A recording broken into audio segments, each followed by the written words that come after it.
Steve Burgard, Director of the School of Journalism, and I want to welcome you to the first of two sessions today on covering religion. For those who are students, we hope this session will help you become better as reporters, editors, producers, or just informed consumers of the news as you go forward into your careers. The School of Journalism also welcomes students and others from various fields of study on campus, along with our faculty, colleagues, and friends. And then there are those of you who've come a distance today. We're especially grateful to you for coming. We hope you enjoy your day on campus, and your presence tells us that you understand the significance of this topic already. At 3 p.m. today, we'll have the second session on covering the big religion story with Michael Paulson, religion reporter for the Boston Globe, and that will take place at the Alumni Center on the 6th floor, 760 Columbus Avenue, and everybody, of course, is welcome to attend that as well. This morning's session is designed to provide some of the history and rationale for religion coverage. This is to tell you what you have to do either to become a religion reporter or to cover religion well. And it's also to offer some informed critiquing of press performance in this area from a faith-based perspective. Perhaps the most important thing I can say at the outset is that understanding religion is a must for today's journalist. Think for a moment about the current presidential campaign and recognize that this is early April and that the general is next November. It is already possible to identify for every major political candidate still left standing, that is, at least one religious association or personal characteristic that is significant either for today's news or for understanding their motivation and character in this area. At the same time, the press is doing its daily work in a vastly changed landscape. Last fall, the Religion News Service previewed this exciting and volatile election season by writing something that seemed to contradict the stereotype of religious voters.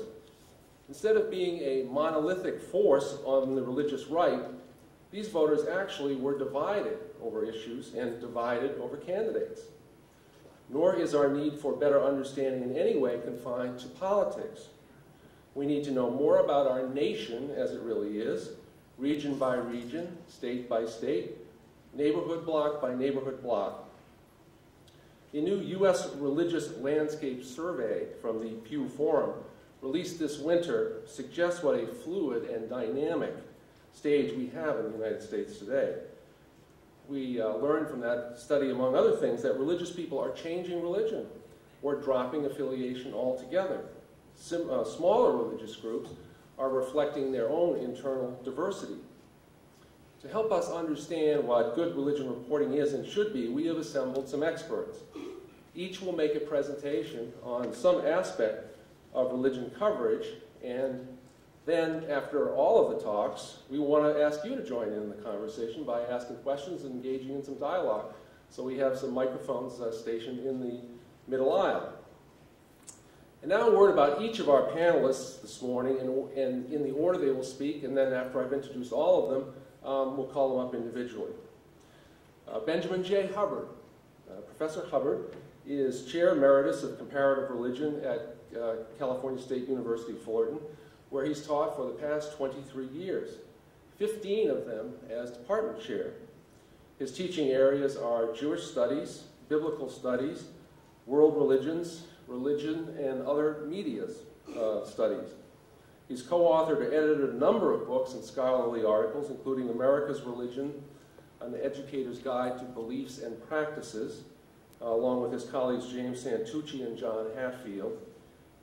The Abraham Connection, a Jew, Christian, and Muslim in Dialogue, and Reporting Religion, Facts, and Faith, a revised and expanded version of America's Religions entitled An Educator's Classroom Guide to America's Religious Beliefs and Practices was published last year. He received his PhD in Religious Studies from the University of Iowa and a master's degree in journalism from Marquette. Professor Hubbard has been a frequent contributor to the op-ed pages of the Los Angeles Times. I know that because he wrote for me. And Orange County Register and writes an online blog for the Register that you can find today at ocworld.freedomblogging.com. To Professor Hubbard's left is Deborah L. Mason. Professor Mason has 25 years of professional reporting, research, and teaching experience. She's on the faculty of the Missouri School of Journalism, University of Missouri in Columbia, Missouri, and she's executive director of Religion Newswriters. At Religion Newswriters, she's developed more than $6 million in tools and training to help journalists understand religion with balance, accuracy, and insight. Her religion and media research work includes a content audit of religion news spanning 50 years and the largest telephone survey of religion journalists. She edited Reporting on Religion, a guide to journalism's best beat, Reporting Religion 2, a style book for journalism's best beat, and co-edited Readings in Religion as News, a collection of religion news from the colonial era to the present. Professor Mason also directs the Center on Religion and the Professions at the University of Missouri and is book review editor for the Journal of Media and Religion. She holds a doctorate in mass communication from Ohio University in Athens, a master's in journalism from Northwestern, and a master's in theological studies from Trinity Lutheran Seminary in Columbus, Ohio. And to Professor Mason's left, Munir Sheikh. Munir has been associated with the Institute on Religion and Civic Values in Fountain Valley, California, since its founding in 1990 as the Council on Islamic Education. As a director, he has been actively involved in the organization's work with the Freedom Forum and others to promote a better understanding of Islam in America. Over the years, the group has worked closely with book publishers and other media to address stereotyping and to provide a context for accurate portrayals of Islam. As a next-generation academically trained scholar, Munir is instrumental in articulating the organization's what they call non-advocacy model in ensuring the scholarly integrity of the organization's manuscripts, reviews, and reports. He has a master's in Islamic studies and currently working on his doctorate in Islamic studies at UCLA. I also want to mention his associate, my friend Shabir Mansouri, who has traveled with Munir from the West Coast. Shabir is the founder of the Council on Islamic Education. In addition to his extensive work his organization has done with the publishers and educators, he has hosted countless Islamic scholars from abroad as they seek to understand American values and culture, and he has been active in scholarly and interfaith dialogue in Southern California. So Shabir, could you just raise your hand so everybody stand for a second so everybody sees who you are. And so those are our panelists today. I think you can see we've got quite a lineup for you, and we'll have everybody talk, and then we'll open it up to some discussion. So now to our presentations. I'm honored first to present Ben Hubbard.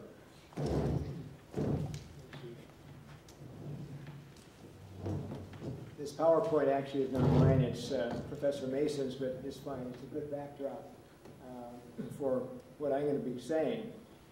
I'm going to really talk about two things. First of all, how religion reporting has evolved over the last 30 or 40 years, and then look at some contemporary issues, especially around the Barack Obama flap with the Reverend Jeremiah Wright, and then draw a few conclusions about the importance of religion in general reporting, the fact that it's indispensable now for all reporters to know about religion because it intersects so much of what is going on politically, ethically, and spiritually in this country.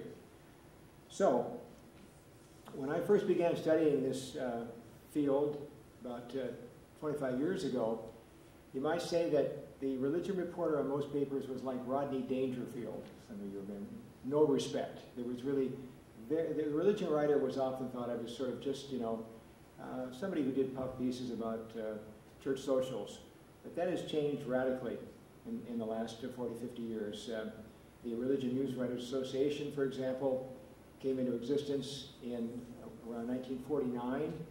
And then what followed was a series of studies. About every 10 years, beginning around 1980, there were studies of religion reporting and why it wasn't better. Because the general impression was that most people were not very happy with the way religion was reported on. And most reporters didn't know very much about any religion other than the one they might have come out of. So the first study was by the Lilly organization, and the bottom line of this study was that readers wanted more news about religion rather than religious news. That is, they wanted to know what was happening in the world of religions of all kinds, not just their own, but all religions. In fact, many of them said that they really didn't read a church magazine or a religious magazine. They wanted to get religion and religion news from the mainline media. And they also expressed the fact that they were rather dissatisfied with a lot of the media that they were reading. So anyway, what happened with the study was it kind of began to raise consciousness about how important this area was for the general reader. America is an immensely pluralistic world. Now, it's true that the country is, according to the latest Pew study, about 78 or 79% Christian, but that Christian world is immensely diverse. You come down to the Baptists. You think there are just Baptists? There are 30 or 40 different kinds of Baptists in this country. You think there's just one kind of Lutheran? As Professor Mason knows, there are many different kinds of Lutherans. And so the complexity of religion can be daunting. You get to Judaism, there's not just one kind of Jew. There's Orthodox, Reform, Conservative, Reconstructionist Jews. So it's a very complex religious turf out there, and people wanted to understand it better because it began to intersect so much of life. Debates about abortion, stem cell research, and so many other vital issues, gay marriage, all these things were coming into play. The next study was done at the Garrett Medill Center for Religion at Northwestern, where Dr. Mason again has some very strong connections. And what it did was, over 28 randomly sampled days, they looked at religion stories that they could find in major media, big newspapers, New York Times, LA Times, Washington Post, plus the major news networks. And they found that about 15% of these stories had some religion connection, and there was something about religion in 15 of the entire sample, and that in the 15%, about a quarter of those, religion was the main factor. So you might say that in 3 or 4% of the time, religion was actually the main focus of the stories.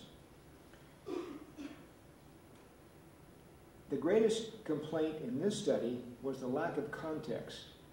That you'd get a story about Scientology or Reform Judaism or whatever it might be, but there was no background to let you know what this particular religion was really all about. You just sort of got the story and how it sort of played out in some current event, but not any background. And that was kind of one of the main complaints. The third study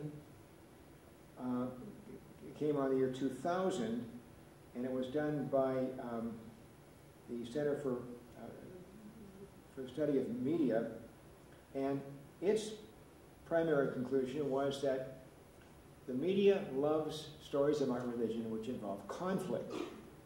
Now, as most of you know, and certainly the professors here from the field of communications know, conflict sort of is the great media temptation. That is, although conflict is endemic to who we are as a people, nonetheless, the tendency to sort of stroke conflict and make it the centerpiece of stories makes it look like it's constantly a matter of us and them, that evangelical and liberal Protestants are constantly at each other's throats and so forth. And so the big complaint here was that conflict was probably overstressed. And also, this study indicated that it was the tendency of media to be softer on more traditional positions about religion. That is, to sort of favor positions that were, pro-life as opposed to pro-choice, pro-traditional marriage as opposed to pro-gay marriage, and so forth. You kind of take a rather a stand that was safer, so to speak, on many of these issues. The one exception that they found was on areas such as the role of women in the church, in the churches, and a greater role for lay people in the church. The stories tend to have a more progressive bent to them. Well, finally, there was a fourth study, fourth and last one, although Professor Mason has a study too that I wasn't able to find, and I finally found that it hadn't been, it was a dissertation that has not been published except in, the dissertation abstracts. But nonetheless, there was a fourth study about, which was entitled Left Behind, the Skewed Representation of Religion in Major News Media. And what it found, again, was that conservative religion leaders and spokesmen tended to be quoted more often in media than liberal religion people did, and that it was kind of a distortion of the real world out there. So, anyway, what was happening was that you're getting more and more focus on religion, and it's raising consciousness amongst reporters generally, because 40 years ago, most newspaper editors were pretty secular people and figured that the religion was kind of a soft beat that wasn't of much interest to people and not much interest to them. But the fact is, it was of a lot of interest. And these studies really showed how much people cared about getting straight information about the religions which swirl around them in the American context. Everything from Scientology to Wicca to all kinds of new religious movements, Cow Dai, and many others that people hadn't even heard of.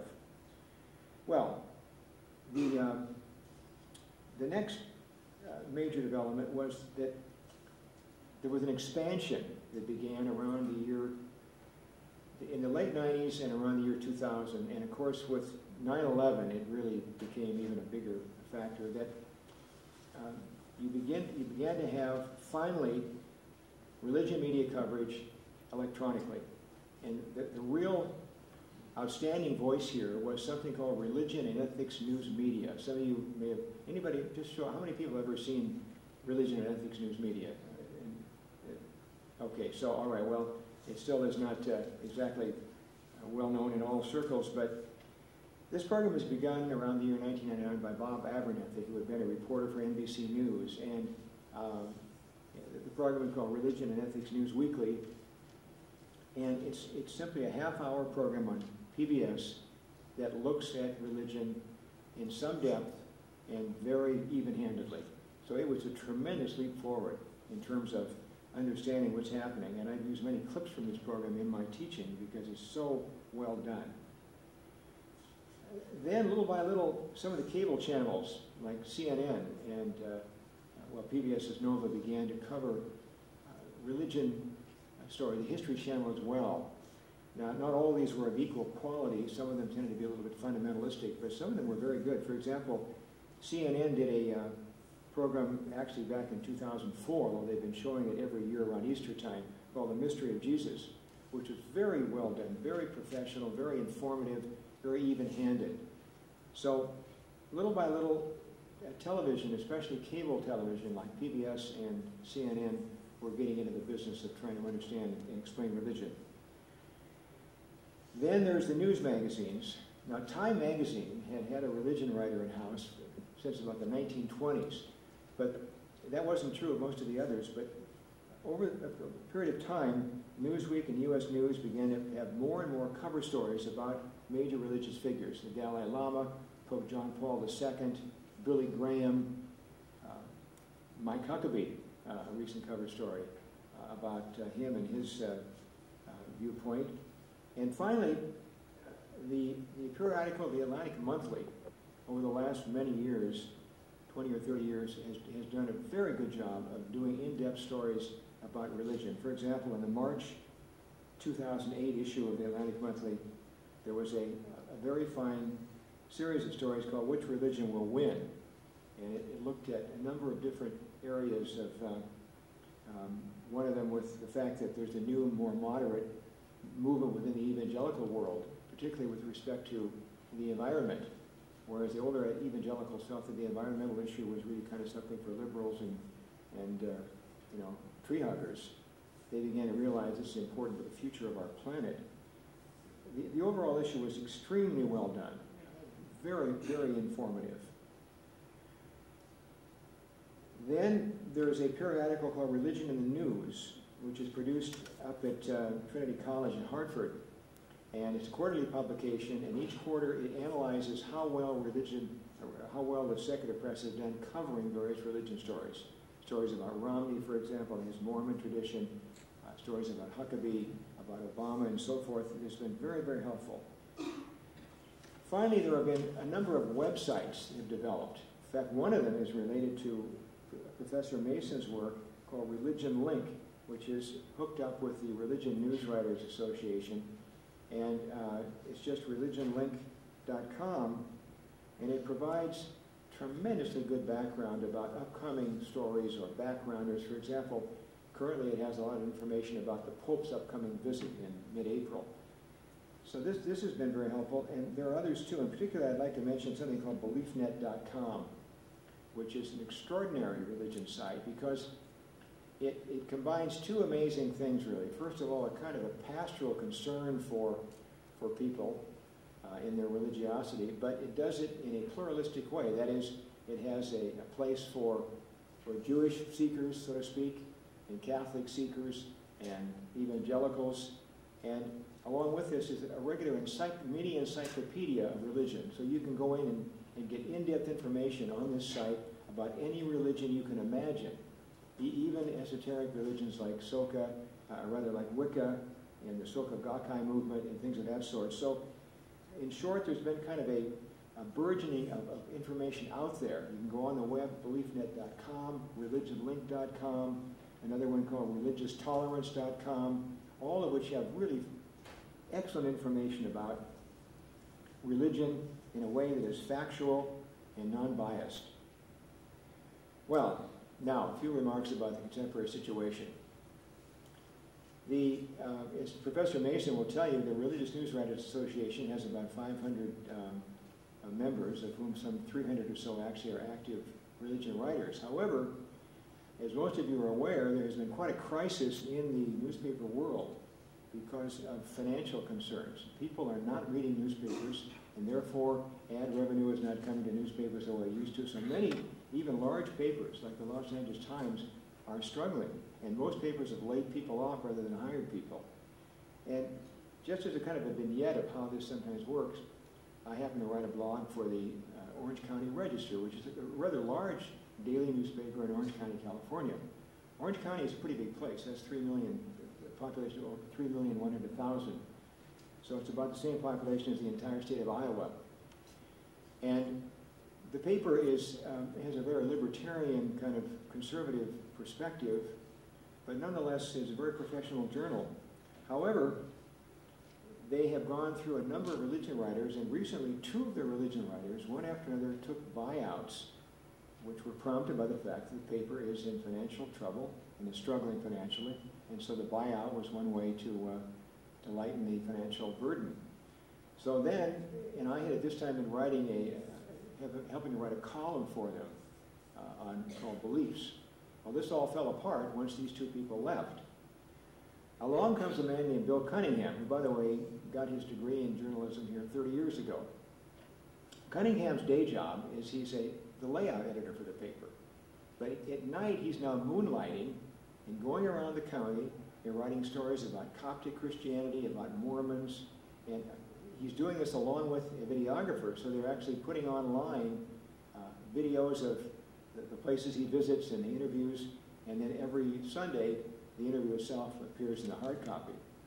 But the question is, how long can Bill Cunningham keep doing this? I mean, when does burnout come in? So there are some real challenges for some papers who want to have a religion writer, but are rather constrained financially. I know that this afternoon we're going to hear a lot about the Priestley pedophilia scandal and from Michael Paulson. I just wanted to mention, in terms of just, again, existential insights into journalism, what happened to one reporter from the Los Angeles Times, a man named Bill Lobdell.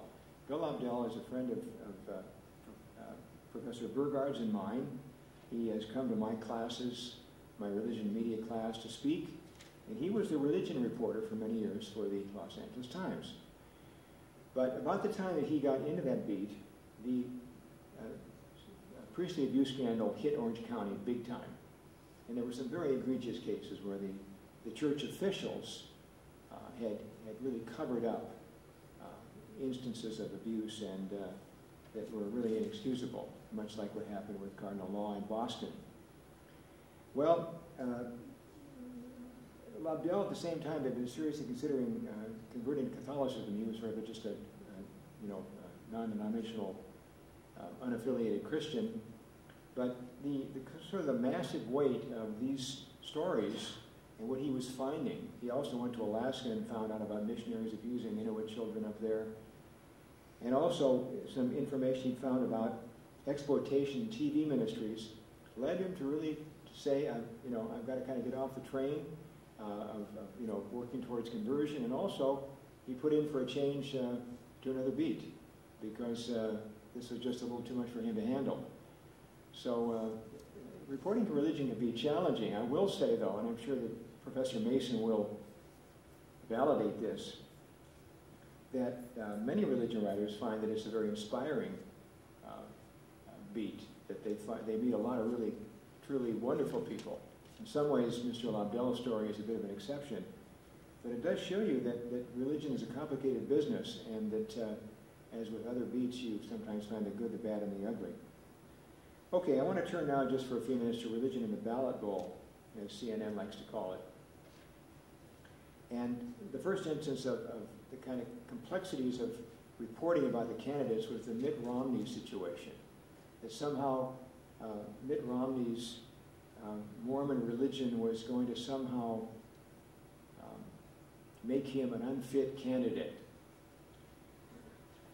One writer, in fact, named Michael Kinsley, some of you know, a rather prominent individual. He'd been an editor at the New Republic, Los Angeles Times, very, very bright guy. He writes for Time magazine occasionally, and he was quite interested in religion's improbabilities, especially Romney's Mormon improbabilities, to which I wrote in a blog that religion is a matter of improbabilities. Religion involves faith, and therefore it involves improbabilities. Somebody coming down with stone tablets from a mountain, someone being raised from the dead, someone having conversations with an angel of God, and so forth. These are improbabilities, but yet somehow Mormonism was singled out by Kinsley as kind of the prime example of how you should be suspect of religion. And it reminded me really of 1960, the first election that I followed in the first time I ever voted, in which John Kennedy had to go before the Dallas Ministerial Association and explain that if he became president, he would not take orders from the Pope. Well, Romney attempted the same thing in a speech also in Dallas several months back when he was still a candidate, and it wasn't nearly as successful to talk. But again, he did make the point that he also would not take orders from the Mormon president in Salt Lake City. But nonetheless, the whole story about Romney showed that there are clearly a temptation towards bias, especially amongst general reporters, as opposed to the religion reporters, that somehow because Mormonism is a new religion with beliefs that are rather unusual to most other people, that somehow there was something dangerous about a Romney presidency. Well, now we come to LaFair, Jeremiah Wright, and Barack Obama, which most of you have been following. That is the fact that Obama's former pastor, a man who really ushered him into the church, officiated his marriage, baptized his children, was his spiritual mentor, had made some rather nasty statements about the United States, and these got on YouTube. Some of you have seen these. They got on Bill O'Reilly. They were heard quoted by Rush Limbaugh on his program. That is, the right-leaning commentariat began taking these clips, these snippets really, from Reverend Wright, and then guilt by association, somehow because Barack Obama had been a member of this church and had not resigned from the church in and outrage that somehow this tainted Obama's reputation. Well, the fact is that most of these reporters didn't do very much political exegesis. That is, they failed to really look at the entire sermon that was given by Jeremiah Wright. Most of what Wright did was to uplift people on South Side Chicago, where the unemployment rate is 20%, where AIDS is a big problem. He's an extraordinary man. Furthermore, he served 6 years in the Marines, something which is not true of most politicos and commentariat members in this country, as well as members of the current administration, including Pat Buchanan, who was very critical of Obama and didn't serve a day in the military. Well, I don't want to get too political, but nonetheless, when you go back and look at what Wright said overall, you realize that the situation is much more nuanced. That yes, he said some things that were unfortunate. And amazingly, one of his defenders, in a certain sense, was Mike Huckabee, the former Republican presidential candidate. Huckabee said, listen, I'm a former pastor. I know that sometimes in the heat of a sermon, you say things that you wish you hadn't said quite that way. They're not in the written text. They're something that simply comes out in the heat of the moment. And I can tell you from my own experience as a teacher, rather than a preacher, that I've occasionally inserted foot in mouth and said things that I might have wanted to say differently if I had to go back and rewrite the script. So clearly, Obama had somewhat of a problem. And what I think was extraordinary about the Obama situation was the talk he gave in Philadelphia on March 19th, in which he unequivocally said that he disagreed and disavowed the statements Wright had made on the one hand. On the other hand, that he couldn't disavow Wright because it'd be like disavowing a member of his own family. It was a very eloquent speech. In fact, I would venture to say that there may be more commentary about this speech as there has been about Lincoln's second inaugural and JFK's famous 1960 speech to the Dallas Ministerial Association. It was a magisterial speech, and it was, for the most part, received quite favorably by the press and by various editors, including the New York Times and others. In fact, even the conservative Orange County Register's columnist Stephen Greenhut said that what Obama had done was, on the one hand, say that yes, there's endemic discrimination historically against black people, but that black people also have obligations to shore up the black family, for example. So a tremendous amount of ferment going on here. And I would say this, that for the most part, I think that the general media did a pretty good job with Obama, whereas some of the more right-leaning commentators, especially on television and on radio, tended to do a rather bad job of covering the story. But this is the nature of things. Journalism is a business that is fast, it's quick. People have to write stories quickly. They have to think on their feet, get something out by the following morning. And sometimes one has to go back and do some self-correcting. But I do think that what we're seeing is a kind of upward crescendo of quality. And especially what we're seeing, especially since 9/11, especially since the current presidential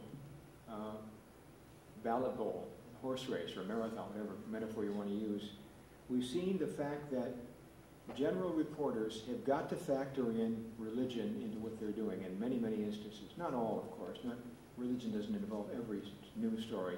But religion or values or spirituality is present so often that the need for reporters in general to be religiously literate is more and more important.